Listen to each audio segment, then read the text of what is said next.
Hola año 11, hello year 11, and welcome to our next lesson on Fiestas y Celebraciones. It's número 4 and it is martes el 2 de marzo.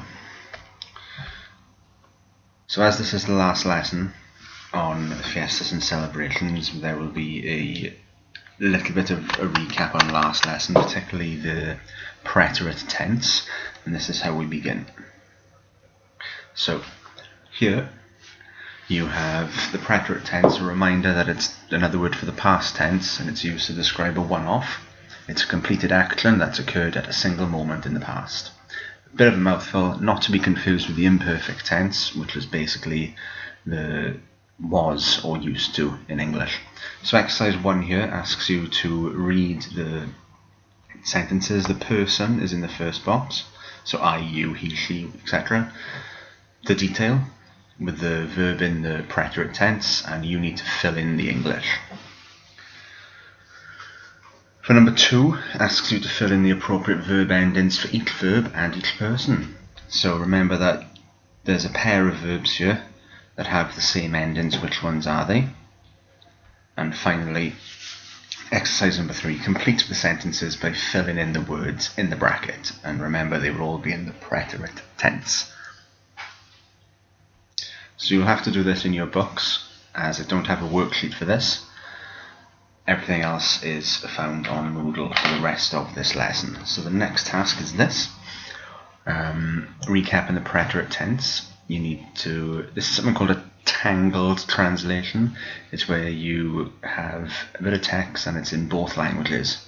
So this is quite handy because it's going to recap other subjects that we've covered so far. So las prácticas laborales, work experience, vacaciones, holidays, que hiciste ayer, what you did yesterday, and fuiste de compras, shopping. So task 1 would be to copy out the text as you see it, translate in any Spanish that you see into English. The following task would be copy out the text, translate in English into Spanish. Now the more you can do without the use of a dictionary or your book, the better, and the answers are available on Moodle. A next task then, now this screenshot of my lyrics here isn't the best. For that reason I've put the lyrics on Moodle as well. It's the file that's labelled El giorno aquí se terminó, lyrics gap fill. So this is a famous pop song from Spain, which is written and sung entirely in the preterite tense. So this is a listening task. You can play the file as much as you like to try and fill in the gaps using the words in the box here. Okay, it's going to give you a total of 15 marks, and once again the answer sheet is up on Moodle for you to self-mark as well. Don't worry if you can't understand everything first time, that is absolutely fine. You have the power to go back and listen again as often as you like. Okay, to finish off our revision of the preterite tense, you need to click either on this link or just go to our Moodle page and look for the interactive content there, and it'll take you to a quick game. It's read the statements and you click on either P or I, depending on whether you would use the preterite or the imperfect tense when translating the sentence into Spanish. Now you will need full marks, 15 out of 15, in order to pass. So remember, there was a clue that I gave at the start of this lesson to help you identify the correct answers. Read the statements, they're written in English. If you were to translate those into Spanish, would you use the preterite, P, or the imperfect, I? Okay, next then, all about festivals, and we're focusing on our listening here.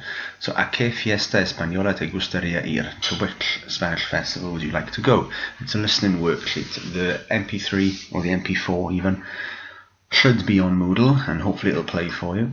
So there are 6 tasks altogether. The first one this year is to listen to what she's saying. I think her name is Luna, and circle the festival that you think she's talking about.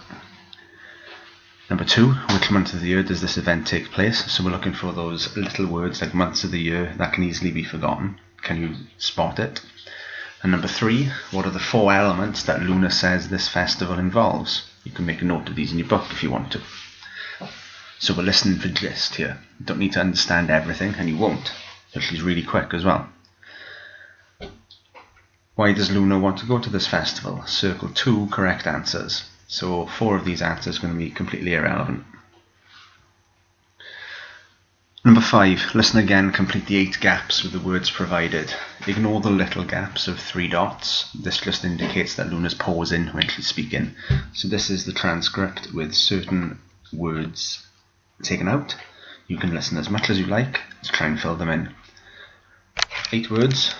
1, 2, 3, 4, 5, 6, 7, 8 blanks. Each one gets used once. See how you do. And finally, reread the transcript and answer the following questions. You are probably going to need to use a dictionary for some of the more sophisticated or technical words. And it's describe the type of skirt worn for the Andalusian festivals. What pattern does the shirt have? What colour clothes should you wear? Why can the local people dance so well? And how old was she when she started dancing? Again, all of your answers are available on the answer sheet which I have put up on Moodle. Your final task then for today will be to turn to your GCSE conversation books, page 12, Festivals and Celebrations. And if we were going to have a speaking exam, this is what you would be asked. I need you to write out your answers for each of these. This will form some sort of evidence which I can put towards your final GCSE grade in terms of writing. So, ¿qué haces normalmente para tu cumpleaños? English is there. ¿Qué hiciste para celebrar tu último cumpleaños? Look at the tense. ¿Prefieres celebrar tu cumpleaños con tu familia o tus amigos? Always give a reason why. 4. ¿Te gustaría visitar una fiesta, por ejemplo en España, o una fiesta de música? ¿Por qué o no? Here's your chance to show off what you know about Spanish festivals. Try and get some technical vocab in if you can. ¿Celebras la Pascua? ¿Qué haces? Do you celebrate Easter and what do you do? ¿Cómo sería tu cumpleaños ideal? Look at the tense. Sería, would be. It's conditional. And finally, ¿cómo vas a celebrar la Navidad próxima? How are you going to celebrate next Christmas? Future tense. Type those up and send those to me, please, via either email or you can upload to Moodle if you want. I am online during our triple as ever. If you've got any questions, feel free to ask me. Adios.